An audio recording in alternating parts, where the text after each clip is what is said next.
Je reçois un téléphone de haut commissaire de la police qui me téléphonait que j'étais la cible de certains arnaqueurs qui en voulaient déjà à ma carte de crédit. Ils commencent à me dire qu'il fallait que je note un nouveau numéro de carte de crédit pour ma sécurité. Pour moi, c'était, comme j'avais confiance en mon papa, petite fille, pour me protéger, j'avais confiance en ce papa policier. Comme hypnotisée, Janine ira jusqu'à donner à l'homme au téléphone le code de sa carte de crédit. Je leur ai dit, mais est-ce que je peux vite téléphoner à ma fille parce que j'ai un peu de peine, ça serait bien si elle vient m'aider. Non, non, non, vous devez garder l'appareil parce qu'on a besoin de votre contact pour notre recherche. Mais ce n'est pas tout. Prétextant devoir sécuriser ses valeurs, une fausse policière se présente à l'appartement de Janine. Je suis allée voir, il y avait une gentille dame en habit comme foncé, avec du rouge comme les policiers. Et puis elle a montré sa carte, son smartphone, où il y avait la croix suisse, et c'était marqué police. Et puis là, on m'a demandé si j'avais autre chose, si j'avais de l'argent. Alors j'ai dit, ben oui, j'ai mis de l'argent de réserve avec aussi des pièces d'or dans un coffre sécurisé que j'ai dans mon bureau. J'ai ouvert le coffre et puis elle a pris les pièces d'or, elle a tout mis dans l'enveloppe. Elle a pris aussi ma carte de crédit et puis elle est partie.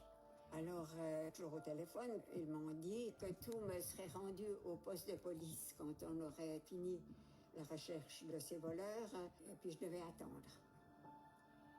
Et puis j'ai attendu, au bout de 10 minutes, plus rien. J'ai commencé à me méfier. J'ai commencé à me méfier et là, j'ai vu que personne n'arrivait. Et là, j'ai raccroché le téléphone, j'ai téléphoné à ma fille. Un retrait de 3 000 € dans un bancomat en France voisine. Son coffre-fort intégralement vidé.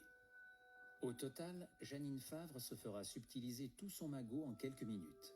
Près de 50 000 francs. C'est sa fille qu'elle appelle d'abord avant la police, Eliane, qui habite tout près, contrairement à son frère.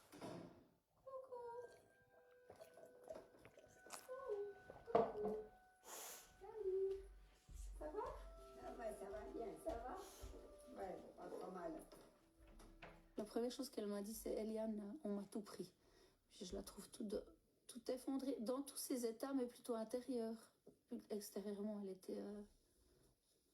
était tout effondrée, je sais pas, abasourdie, sous le choc. Ouais, je pense que c'est ça, elle était sous le choc.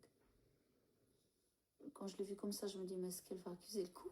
Enfin, je me disais que ça soit possible que dans 2 semaines, elle s'en aille, quoi. Parce que un choc pareil à cet âge-là, et puis la colère envers ceux qui ont fait ça, quoi, clairement. Peut-être un jour ils les attraperont, mais l'argent, pour moi déjà, tout de suite, c'était sûr qu'on ne le reverrait plus, en fait.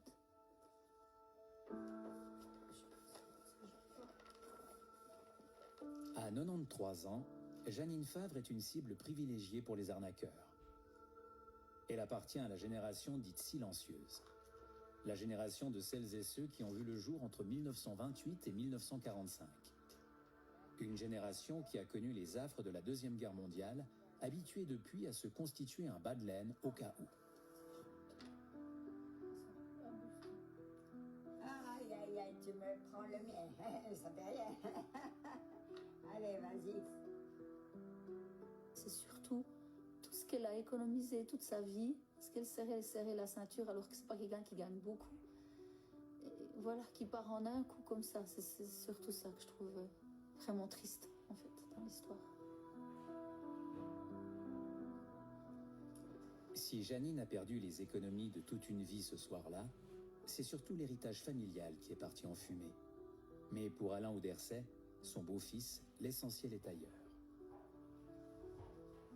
Je réfléchis pas à l'héritage, tout ça. C'est pas seulement de l'argent, c'est surtout le fait d'être dépouillé comme ça, d'être considéré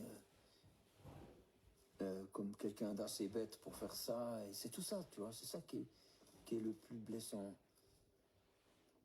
Ce créateur de bande dessinée retient surtout la profonde détresse psychologique dans laquelle Janine se retrouve plongée aujourd'hui.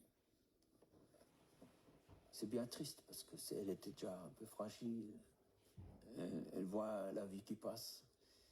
Puis là, c'est comme un coup en plus. Comme un compte à rebours quelque part. Et je pense qu'il y a une question de dignité. On se dit, mais je suis vraiment nul, je suis vraiment... Et puis c'est ça le poids. C'est ça qui fait mal.